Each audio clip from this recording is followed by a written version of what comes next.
let's talk about beta testing your online course.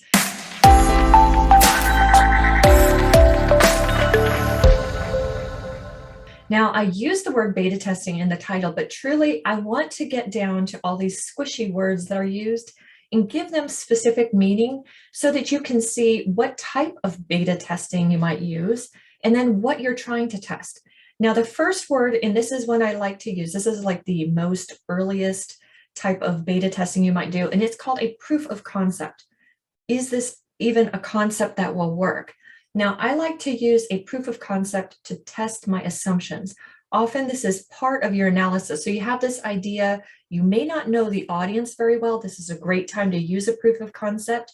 And so you want to test, I think that this audience would benefit from this content that I have, or I think this content might be good for the audience.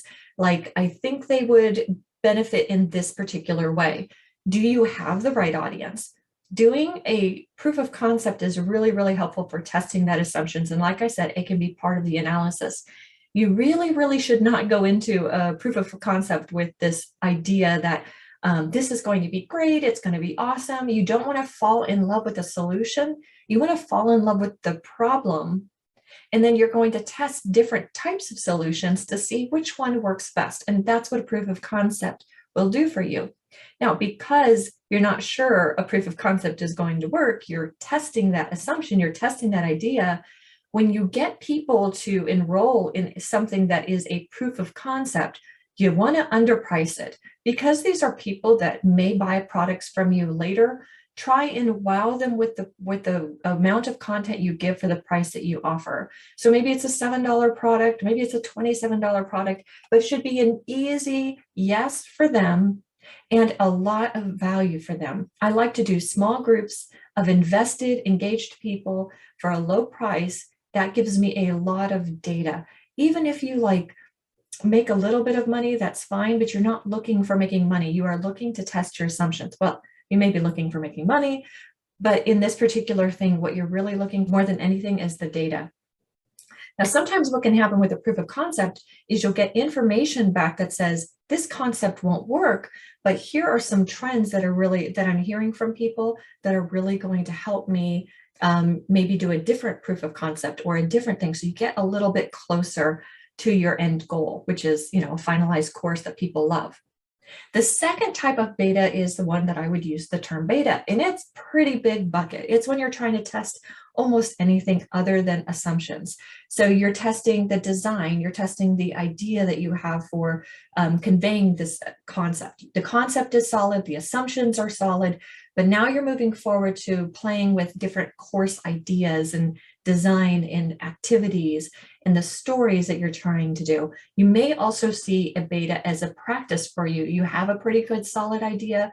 You have materials that are not finalized, but you're just doing an initial run through of what you feel is going to be a finalized course, but it's not finalized yet.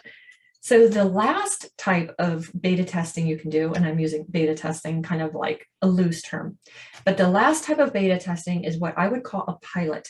And a pilot is your first run through of your finalized course. Now I say finalized, but that also is kind of in quote marks because what you're going to do is be very open to any feedback you get or any questions you get about the activities. This happens very frequently. The direction for activities is sometimes unclear. So this is a good time to go back into your finalized content and say, I'm going to reword this so that it's a little easier to understand. I'm going to reword this story because maybe it triggered people were distracted by certain elements of the story that took them down into a different direction. So you can go ahead and tweak, kind of like those finalized tweaks that you're going to do before you put it into some sort of format that's just kind of hands off.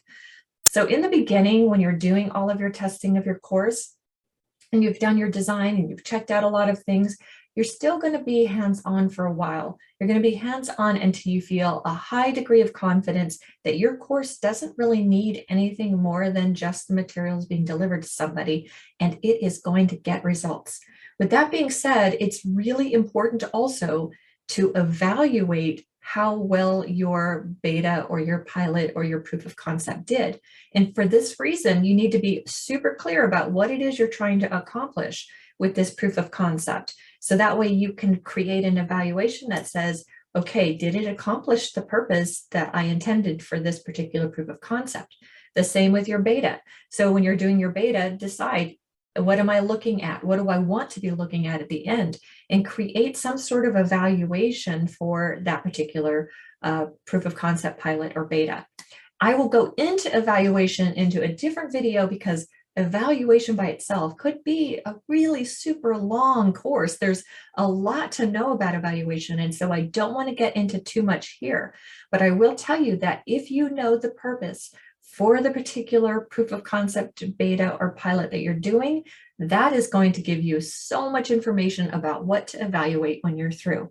So I hope that this video helps clarify some of the ways that you can ensure your course is going to be effective, well received, and get the results that people want. So be sure to click like and subscribe. Check out the other videos. There's so much to choose from. I will see you later. You have a beautiful day.